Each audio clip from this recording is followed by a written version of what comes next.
I was standing in the kitchen of my beach house in Malibu pouring champagne to celebrate my daughter's engagement when I noticed something that made my blood run cold.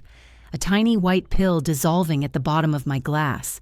Comment below where you're watching this from and what time it is right now, because at 3 p.m. on that sunny California afternoon I thought I was toasting my daughter's happiness. I had no idea I was about to drink poison served by my own child. My name is Jessica Chen, and at 62, I thought I'd finally earned my peace. I'd spent 40 years building my tech company from a small startup in my garage to a billion-dollar enterprise.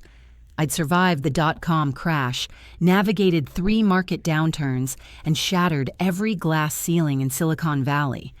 But nothing, absolutely nothing, prepared me for losing David. My husband of 35 years passed away from a stroke just 8 months ago. The doctors said it was sudden, painless. One moment he was laughing at a joke during dinner, the next he was gone. His final words still play in my mind like a broken record. "Maggie, promise me you'll reconnect with the girls. Don't let the business consume you anymore. Be the mother they need." That promise brought me to this moment, standing in my Malibu beach house on this warm September afternoon with my 2 daughters, Victoria and Caroline. Victoria, my eldest at 35, had her father's sharp intelligence but lacked his warmth. She'd graduated top of her class from Stanford Business School and now worked as a corporate lawyer in Los Angeles. Caroline, 32, was supposed to be the sweet one. She had David's gentle smile and artistic soul, working as an interior designer in Santa Monica. When she announced her engagement to Henry, a charming investment banker, I'd been genuinely happy. Finally, something positive after months of grief. "Mom, you look beautiful," Caroline said, adjusting the collar of my silk blouse. "Henry will be here any minute. I'm so glad you agreed to host the engagement party here." I smiled, remembering how David used to say this house was his favorite place on earth. "Your father would have loved this. He always said you'd find someone special." Victoria emerged from the kitchen carrying a tray of champagne glasses. "Shall we toast before the guests arrive? Just us 3, like old times." The irony of those words would haunt me for weeks. Victoria handed me a glass, the golden liquid catching the afternoon sunlight streaming through the floor-to-ceiling windows. Caroline took hers with a bright smile, completely oblivious to what I was about to see. "To new beginnings," Victoria said, raising her glass. "To Caroline and Henry, and to Mom finally taking time to enjoy life." I lifted my glass, about to take a sip, when something caught my eye. A tiny white residue swirling at the bottom of my champagne, not quite dissolved. My hand froze midair. Years in the tech industry had taught me to trust my instincts, to notice the details others missed. This wasn't right. "Actually, I think I'll wait for Henry to arrive," I said casually, setting my glass down on the marble counter. It wouldn't be proper to toast without the guest of honor. I watched Victoria's face carefully. For just a split second, something flickered in her eyes. Disappointment? Frustration? It vanished so quickly I almost thought I'd imagined it. "Mom, don't be silly," Caroline laughed. "This is just a family toast. We'll do the official one when Henry gets here." "I insist," I said firmly. "Besides, I should check on the caterers. They should be arriving soon." I walked toward the kitchen, my heart pounding. Behind me, I heard Victoria's voice, low and tight. "She didn't drink it." "What?" Caroline's confusion was evident. "Nothing. I'll go help Mom." I didn't wait. I grabbed my phone from the kitchen counter and quickly texted my assistant, Helen, who'd been with me for 20 years. "Emergency. Need you at the beach house. Come alone. Tell no one." Then I did something that felt paranoid but necessary. I poured my champagne into a small glass vial I used for essential oils, rinsed it thoroughly, and hid it in my bathroom cabinet. If I was wrong, I'd feel foolish later. If I was right, I needed evidence.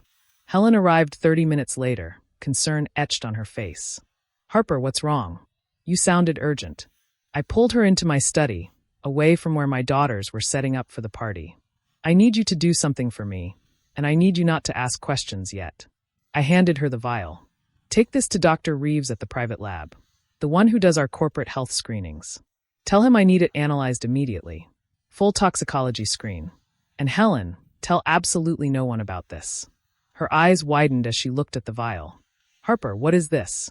I hope it's nothing. But if it's something, I'll need answers before tonight is over." She nodded, understanding that 20 years of loyalty meant trusting me even when things didn't make sense. I'll call you within 2 hours. The engagement party filled my house with laughter and music. Henry arrived with his parents, a lovely couple from San Francisco. Guests mingled on the deck overlooking the Pacific Ocean. Caroline glowed with happiness, showing off her engagement ring to everyone. Victoria played the perfect older sister, charming and attentive. If I hadn't seen that residue in my glass, I would never have suspected anything was wrong. "Mrs. Chun, your home is absolutely stunning," Henry's mother said, admiring the ocean view. "Caroline told us David designed this house himself?" "He did," I replied, feeling the familiar ache of loss. Every window positioned to catch the sunset. He said life was too short for bad views. "Mom, come take a photo with us," Caroline called, pulling me toward where Henry stood with his arm around her. As we posed together, smiling for the camera, Victoria stood behind the photographer. Our eyes met across the crowd, and in that moment I knew. Whatever was in that champagne wasn't an accident. My phone buzzed. A text from Helen. "Call me. Now. Private." I excused myself and walked to the far end of the beach, away from the party noise. The waves crashed against the shore as I dialed Helen's number with trembling fingers. "Harper." Helen's voice was shaken. "Dr. Reeves ran the analysis twice to be certain. That champagne contained a lethal dose of digoxin." My legs nearly gave out. I sat down hard on the sand. "Digoxin? Isn't that a heart medication?" "Yes. In therapeutic doses, it treats heart conditions. But the amount in your glass would have triggered a massive cardiac arrest within 2 to 3 hours. Given your age and the stress you've been under since David's death, it would have looked completely natural. Dr. Reeves said if you'd consumed it, there's a 95% chance you'd be dead before midnight." The ocean blurred before my eyes. "Are you certain?" "He tested it 3 times, Harper. Someone tried to kill you. And given where this came from..." She didn't finish the sentence. She didn't need to. "Don't call the police yet," I said, my mind racing through possibilities. "I need to understand what's happening first." "Harper, this is attempted murder." "I know what it is, Helen. But I need you to trust me. Can you come back to the house? Park down the street, and call me when you arrive. I need someone I trust nearby." After hanging up, I sat on the beach watching the sunset paint the sky in shades of orange and pink. David and I used to sit here every evening, planning our future, dreaming about watching our daughters grow old, maybe meeting grandchildren someday. Now one of those daughters had just tried to kill me. But which one? And more importantly, why?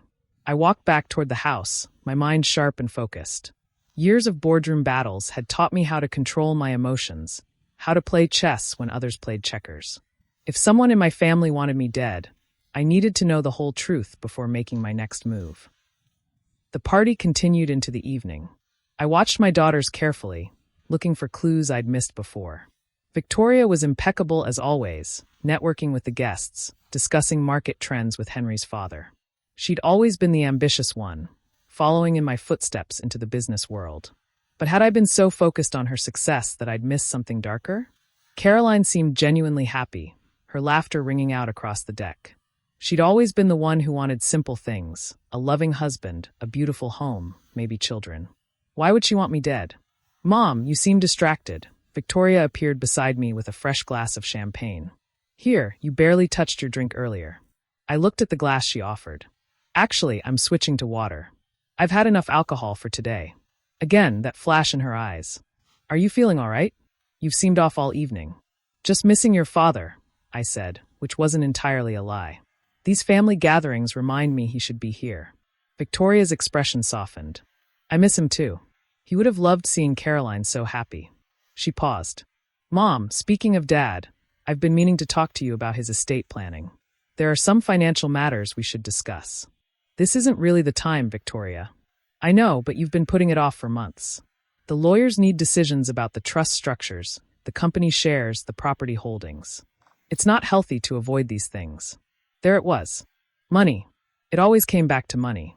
"We'll schedule a meeting next week," I said noncommittally. My phone vibrated.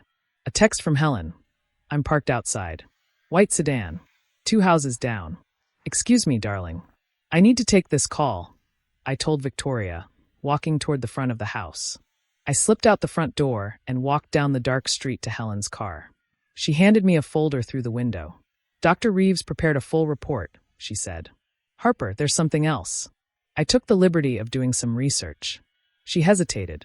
Your husband, David. The stroke that killed him 8 months ago. My heart stopped. What about it? Digoxin overdose can mimic the symptoms of a stroke. And it's nearly undetectable unless someone's specifically looking for it.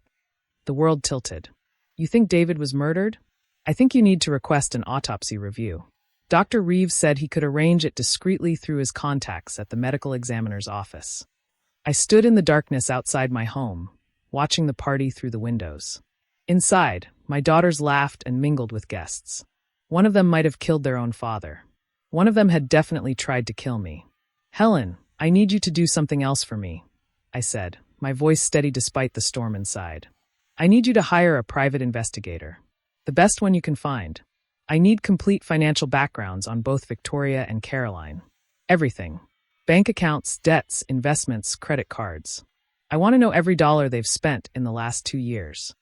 I'll have it by tomorrow afternoon, Helen promised. And Helen, get me a meeting with my attorney first thing Monday morning. I need to discuss changing my will. She nodded grimly. Be careful, Harper. If someone's desperate enough to kill you once, they'll try again. I walked back into my house, into the warmth and laughter, wearing a smile that didn't reach my eyes. Caroline rushed over to hug me. Mom, thank you so much for this party. It's perfect. Everything is perfect. I hugged her back, breathing in her familiar perfume, remembering when she was a little girl who climbed into my lap during thunderstorms. Could this sweet daughter really be capable of murder? I'm so happy for you, sweetheart, I whispered. Over her shoulder, I saw Victoria watching us, her expression unreadable. The party wound down around 11. Guests departed with warm goodbyes and promises to see each other soon. Finally, it was just Henry, my daughters, and me. That was wonderful, Mrs. Chun, Henry said, kissing my cheek. Thank you for welcoming me into your family. You're a good man, Henry, I said, meaning it. Take care of my daughter. After he left, Caroline yawned. I should get going too. I have a client meeting early tomorrow. Actually, I said casually, why don't you both stay the night? Like we used to when you were younger. We could have breakfast together in the morning, just the 3 of us. Victoria's eyes narrowed slightly. I have an early morning tomorrow too, Mom. Please, I said, letting a hint of vulnerability show. I've been so lonely in this big house since your father died. Just one night with my girls. Would that be too much to ask? Caroline's face softened immediately. Of course, Mom. I'd love to. Victoria hesitated, then nodded. All right, one night. As they headed upstairs to their old bedrooms, I texted Helen. They're staying the night. Tomorrow morning, we end this. I sat alone in my living room, listening to the ocean outside. Somewhere upstairs, a daughter who wanted me dead was sleeping under my roof. Tomorrow, I would find out which one. And why. I didn't sleep that night. I sat in David's study, surrounded by his books and photographs, waiting for Helen's call. At 6 a.m., my phone finally rang. Harper, you need to hear this, Helen said without preamble. The private investigator worked through the night. It's Victoria. My heart sank even as part of me had already known. Tell me everything. She's in debt. Serious debt. For $0.2 million to be exact. She's been living way beyond her means for 3 years. Luxury apartments, designer clothes, expensive trips, all on credit. But here's the worst part. She's been embezzling from her law firm. They're conducting an internal investigation. If they find proof, she's facing criminal charges and disbarment. I closed my eyes. How long does she have? The investigator says the firm's audit will be complete in 2 weeks. After that, she's looking at prison time. Unless she can pay back what she stole, which is over $2 million. And my estate would give her that money. Your estate would give her everything she needs and more. Harper, there's something else. Your husband's medical records. Dr. Reeves called in a favor with the medical examiner. They're reviewing David's autopsy now, but preliminary analysis of tissue samples shows elevated digoxin levels. It's not conclusive yet, but Victoria killed her own father. The words felt like poison on my tongue. We don't have proof yet, but the timeline fits. David died 8 months ago, right around when Victoria's debts became critical. And now, with the investigation closing in, she's desperate. I heard footsteps upstairs. My daughters were waking up. Helen, I need you to do one more thing. Call Detective Sarah Morrison at LAPD. She handled that corporate fraud case for us 2 years ago. Tell her everything. Tell her I need her here by 9 a.m. Harper, are you sure? Once we involve the police. My daughter is a murderer. I'm sure. I made breakfast like I used to when the girls were young. Pancakes, fresh fruit coffee. The morning sun streamed through the windows, making everything look peaceful and normal. Caroline came down first, wearing one of my old robes. Mom, you didn't have to do all this. I wanted to, I said, pouring her coffee. I've missed these moments with you girls. Victoria appeared next, perfectly put together despite the early hour. She'd always been like that, controlled, composed, never a hair out of place. We sat at the kitchen table, the three of us, like we had 1,000 times before. Except this time, I was sitting across from someone who'd tried to kill me. Mom, about those estate matters I mentioned, Victoria began. I really think we should. Actually, Victoria, I've been thinking about that, I interrupted. You're right. It's time to finalize everything. I've scheduled a meeting with my attorney Monday morning. I'm going to be making some changes to my will. Interest sparked in her eyes. What kind of changes? Well, with Caroline getting married, I thought it might be time to transfer some assets now rather than wait. Maybe set up trust funds, transfer some property titles. That way you girls can benefit while I'm still here to see you enjoy it. I watched Caroline's face light up with surprise and gratitude. I watched Victoria's face transform with something darker. Calculation, greed, and something that looked almost like triumph. That's very generous, Mom, Victoria said carefully. What exactly did you have in mind? I was thinking of signing over the Malibu house to you, Victoria, and the Santa Barbara property to Caroline, plus establishing liquid trusts of, say, $5 million each. Accessible immediately. Victoria's hands trembled slightly as she lifted her coffee cup. That's incredibly generous. When would this happen? Monday, right after my attorney meeting. I paused dramatically. Unless something were to happen to me before then. The temperature in the room seemed to drop 10 degrees. Mom, don't say things like that, Caroline said, reaching for my hand. Nothing's going to happen to you. But Victoria had gone very still. What do you mean, unless something happens to you? I met her eyes directly. I mean, if I died before Monday, the will stays as it currently is. Everything would be tied up in probate for months, maybe years. Legal complications. Tax implications. But if I'm alive Monday to sign the new documents, you'd both have immediate access to significant wealth. I could see the wheels turning in Victoria's mind. If she killed me now, she'd get nothing quickly. But if she waited until after Monday, well then, Victoria said with a tight smile, we'll just have to make sure you stay healthy until Monday, won't we? The doorbell rang at exactly 9 a.m. I stood to answer it, my heart pounding. I'll get it, Victoria said quickly, starting to rise. No, stay seated, I said firmly. I'm expecting someone. I opened the door to find Detective Sarah Morrison, along with 2 uniformed officers. Behind them, Helen waited in her car with Dr. Reeves. Harper, Detective Morrison said with a nod. Are they here? In the kitchen. I led them back to the table where my daughters sat frozen. Caroline's face showed only confusion, but Victoria had gone pale. What's going on? Caroline asked, standing up. Victoria Sullivan Chun, Detective Morrison said formally. I'm placing you under arrest on suspicion of attempted murder. You have the right to remain silent. What? Caroline shrieked. This is insane. Mom, what's happening? Sit down, Caroline, I said gently. This doesn't concern you. But Victoria was looking at me with something between hatred and grudging respect. How did you know? The champagne yesterday. I saw the residue before I drank it. Digoxin, the toxicology report said. Enough to kill me within hours. Caroline gasped, her hand flying to her mouth. You were always so careful, Mom, Victoria said bitterly as the officers moved to handcuff her. Always checking every detail. I should have known you'd notice. Did you kill your father too? The question tore from my throat. Victoria's mask finally cracked. Tears spilled down her cheeks. I didn't mean to.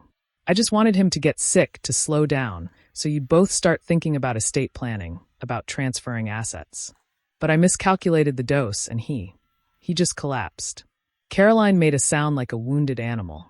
Daddy, you killed Daddy. I was desperate, Victoria shouted, struggling against the handcuffs. Do you know what it's like to live in this family's shadow?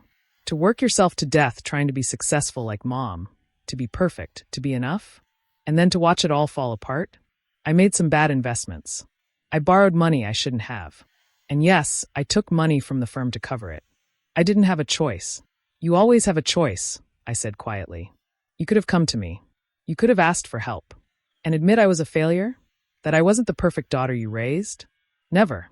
Victoria laughed bitterly. I thought if Dad was gone, you'd lean on me more. Trust me with the business. Start transferring assets sooner. But you just buried yourself in work after he died. So I had to. I had to try again. The room fell silent except for Caroline's sobbing. Victoria Chun, Detective Morrison continued. You're also being charged with the murder of David Chun based on new evidence from an autopsy review. You have the right to an attorney. I know my rights, Victoria snapped. I'm a lawyer, remember? Or at least I was. As they led her toward the door, she stopped and looked back at me. Did you mean it? About the money on Monday? Or was it all a trap?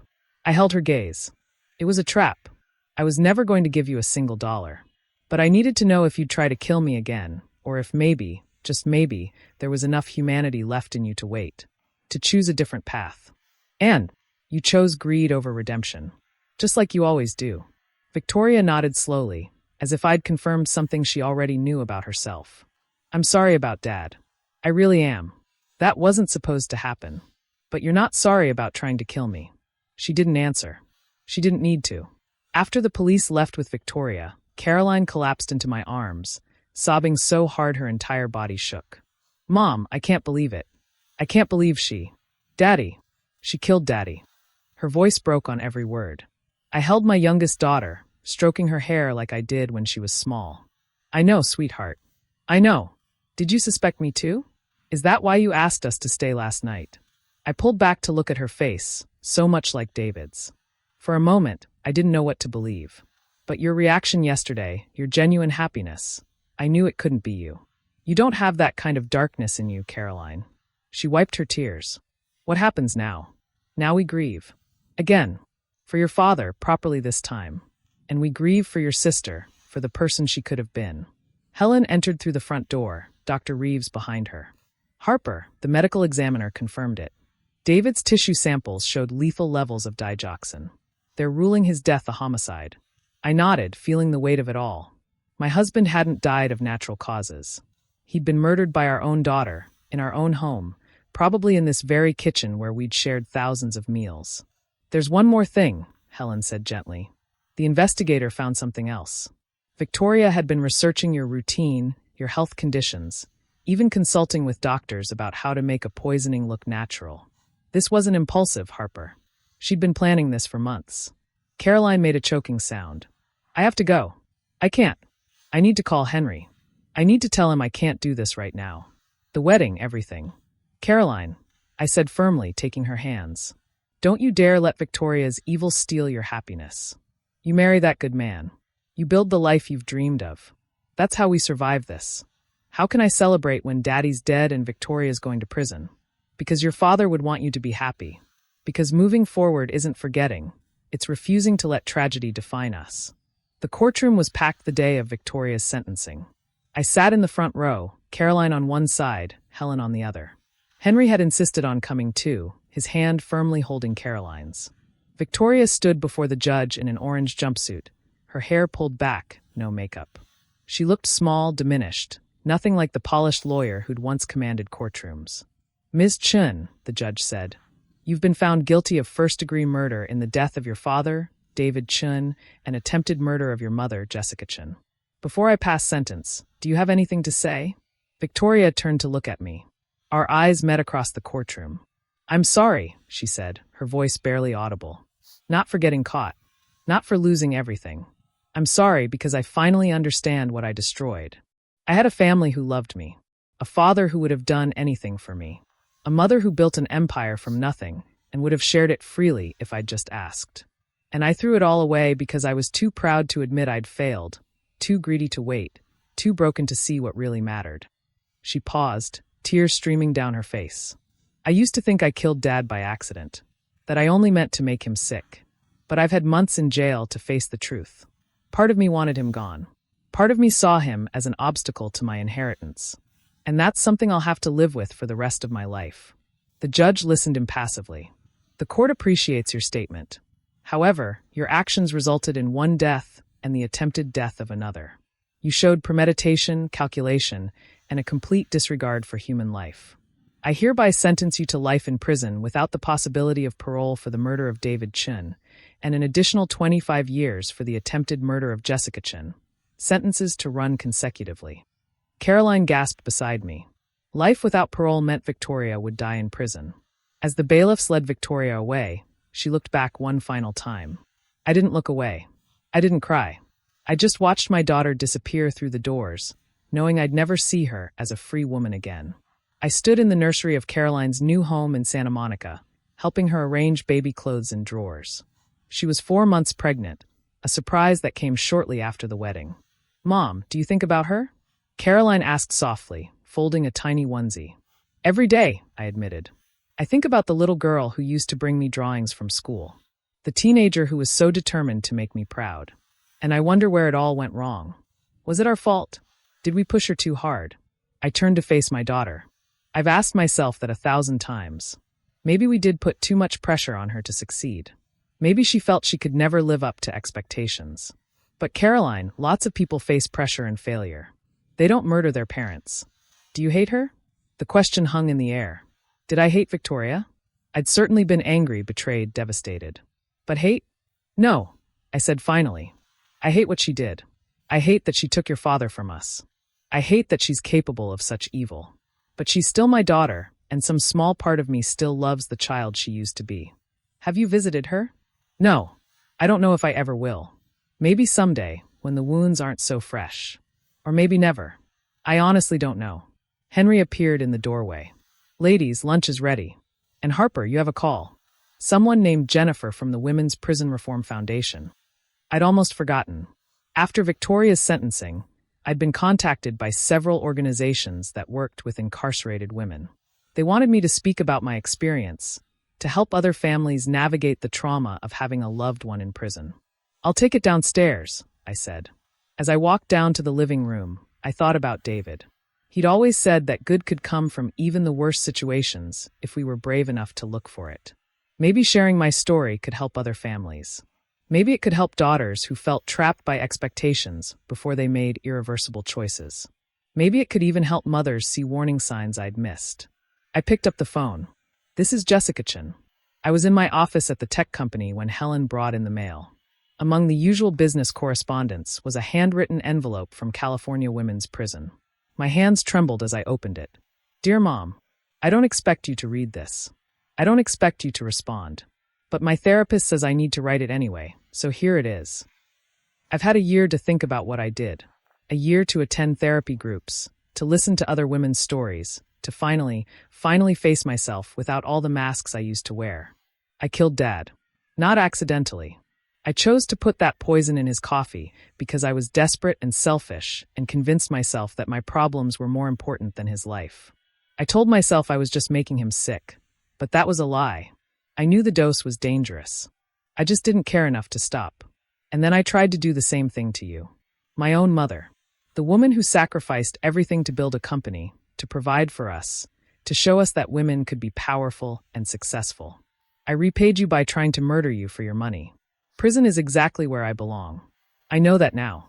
And I'm grateful, in a strange way, because if that FBI agent hadn't caught me at the airport in that other case we read about, or if you hadn't noticed the residue in your glass, I would have killed you. I would have become a double murderer. And I would have had to live with that for the rest of my life. I'm not writing to ask for forgiveness. What I did is unforgivable. I'm writing to tell you that you were a good mother.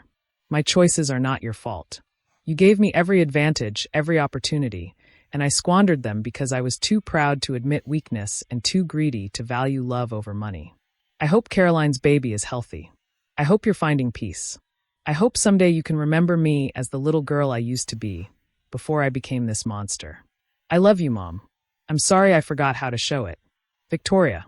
I read the letter 3 times, tears streaming down my face. Helen stood quietly in the doorway.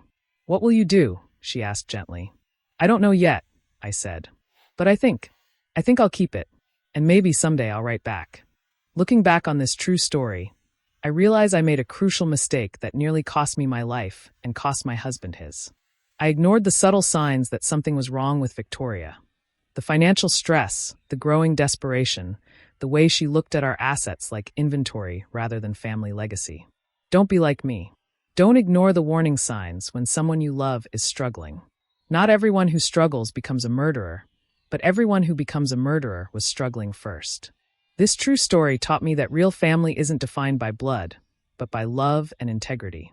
My daughter Caroline showed me more genuine compassion in one day than Victoria did in years of calculated manipulation. God gave me a second chance when I noticed that residue in my champagne glass, a tiny detail that saved my life. God also blessed me with Caroline and her family, who remind me daily what real love looks like. And I believe God allowed Victoria to write that letter from prison because even the most broken souls can find clarity through genuine remorse. The hardest lesson from this true story? Sometimes protecting yourself means prosecuting people you've loved your whole life. But it also means opening your heart to those who truly deserve your trust. What's your story? Have you ever ignored warning signs from a family member? Have you ever had to choose between loyalty and self-preservation? Share your thoughts in the comments below. And don't forget to subscribe for more real-life stories that matter. Because these aren't just stories, they're warnings wrapped in hope. And if my experience helps even one person recognize danger before it's too late, then sharing this painful chapter was worth it.